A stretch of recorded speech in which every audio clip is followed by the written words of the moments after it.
Gentili telespettatori, buongiorno. Finora avevamo visto e sentito praticamente solo Beppe Grillo, ma ieri abbiamo visto e sentito anche tanti neoparlamentari del Movimento 5 Stelle. Li abbiamo visti e sentiti in quei video di autopresentazione che tutti i TG nazionali e tutti i siti hanno trasmesso, hanno mandato in onda. Bene, che impressione vi hanno fatto questi neoparlamentari del 5 Stelle? Come pensate che lavoreranno nel nuovo Parlamento?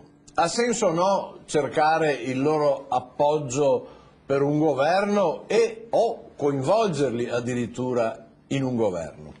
Pizzati, lei come valuta anche questo aspetto? Ma io ero d'accordo con la chiamata di Mariano da Vicenza, che ha fatto l'esempio, no, la prima parte del suo intervento, non la seconda, che ha fatto l'esempio, piuttosto meglio un meccanico dei politici incravattati prima. In effetti bisogna ricordarsi che chi ha governato un anno prima, capitanati da Monti, presentabile, forma, sostanza, cravatta, professore, eccetera, eccetera, ha fatto del male agli interessi dei cittadini di questo Paese, ha fatto del male con l'approvazione di un Parlamento composto da PD e PDL, che è tutto da dimostrare se avevano le competenze, parlo dei parlamentari, maggiori o minori della media dei grillini che sono stati eletti a questa tornata.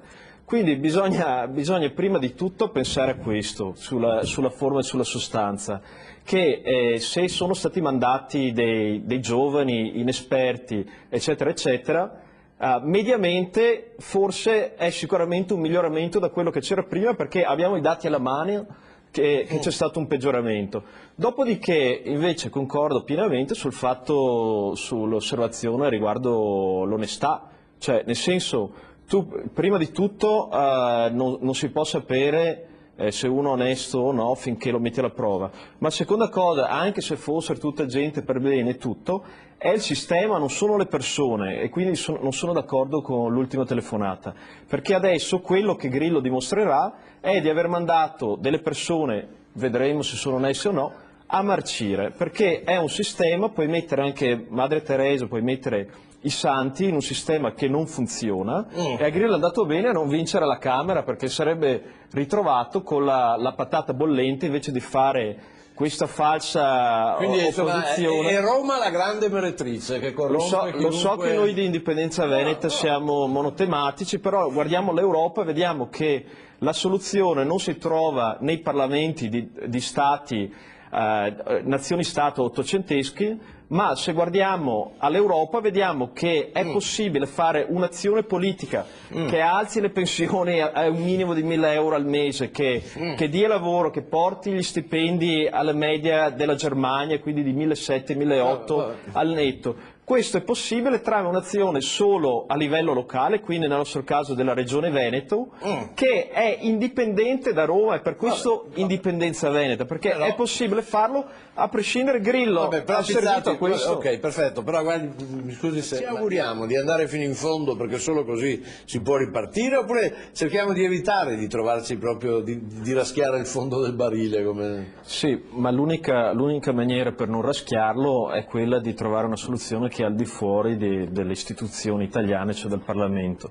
Io volevo anche fare un'osservazione che non è ancora stata fatta su questi parlamentari grillini, che nessuno ha notato se sono competenti, quanto hanno studiato, eccetera, eccetera. Se guardiamo ai loro interessi, cioè allora quello che vuole la decrescita felice, quello che vuole l'agricoltura sostenibile, sono completamente distaccati dai problemi imminenti che ha questo territorio. Cioè qua in Veneto, a Quinto di Treviso, stamattina si è suicidato un imprenditore. La disoccupazione aumenta, non saremo ancora a livelli della Grecia, ma ci stiamo arrivando, perché questo è il trend e non c'è un barlume di luce al fondo. Qua stiamo guardando a delle persone elette in un Parlamento che non dà soluzione, che è irriformabile, che sono completamente distaccati dagli interessi. Abbiamo sentito qualcuno di questi eletti grillini che parla di abbassare le tasse, che è quello che soffoca tutte le nostre imprese. Abbiamo sentito qualcuno che parla di Grillo anche di questo ce l'aveva di abbassare le tasse. Stiamo parlando di questi, sì, un po', vediamo. No, è il programma economico che mi pare che non sia molto in linea con il, perché il programma economico in tre parole: meno lavoro, meno energia, meno materiale. Quindi per concludere, a prescindere se questi hanno la maggioranza, se possono avere una parola, se possono governare o no, guardiamo a questo loro programma e guardiamo a questi singoli parlamentari. I loro interessi sono completamente separati, distaccati dalle realtà, dai problemi del Veneto, dei Veneti, che stiamo vivendo sulla nostra pelle. Telefonata ancora, grazie.